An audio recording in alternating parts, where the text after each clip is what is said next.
Elle est jeune et sémillante, mais ses propos relèvent d'une idéologie nostalgique nauséabonde. Alors que l'Europe multiplie les sommets pour essayer d'organiser la solidarité entre les peuples, Madame Marion Maréchal Le Pen, au moment où elle déposait sa candidature au titre du Front National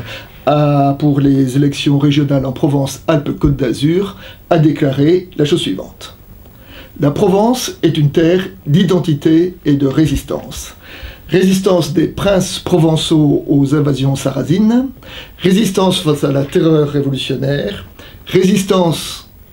face à la réforme protestante, résistance face à l'occupation allemande, résistance enfin face à ce qu'elle appelle le funeste projet d'Union européenne de 2005. Voilà, le protestantisme encadré entre les invasions sarrasines, la terreur révolutionnaire et l'occupation allemande, oui voilà le protestantisme rhabillé pour l'hiver. Ce qui n'a pas manqué de faire réagir le pasteur François Claveroli, président de la Fédération protestante, qui rappelle que depuis 5 siècles, la réforme œuvre en faveur de la démocratie, en faveur de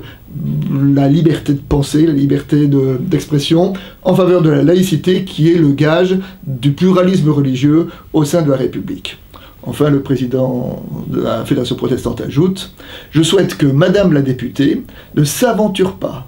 dans une réécriture de l'histoire, ni ne dévoie à ce point et dégrade les notions de résistance et d'identité par ses propos. » Cette déclaration de Marion Maréchal Le Pen révèle, mais au sens photographique du terme, une idéologie qui relève plus de l'action française anti-protestante du début du XXe siècle, plutôt que de la résistance qui portait en elle-même les valeurs d'une société solidaire. Dans le Réforme de cette semaine, nous publions dans le cadre des grandes interviews de l'été une rencontre avec le professeur Olivier Abel, philosophe, qui disait que justement ce qui faisait le propre des civilisations, c'est la façon dont les différences arrivent à habiter ensemble et de la façon dont ces différences, compris, se frottent l'une à l'autre. Ce qui est exactement le contraire de la société rêvée par Madame Le Pen, d'une société qui serait réservée aux bons Français, aux bons Provençaux, aux bons catholiques, aux bons non-sarrasins.